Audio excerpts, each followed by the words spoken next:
The Singapore Employment Pass allows foreign professionals, managers, and executives to work in Singapore legally.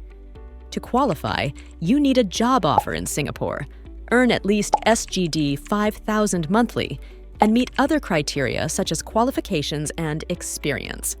Prepare your documents: a copy of your passport, educational certificates, and the company's registration details. Your employer must submit the application online via the Ministry of Manpower portal.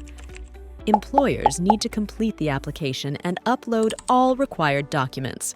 The Ministry of Manpower typically processes applications within 2 weeks. You'll receive an email notification about the application status, either approved or rejected.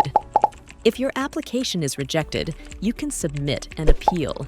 Ensure that you address the reasons for rejection and provide additional supporting documents. For a smooth process, or if you need help, consider engaging professionals like 3E Accounting to guide you.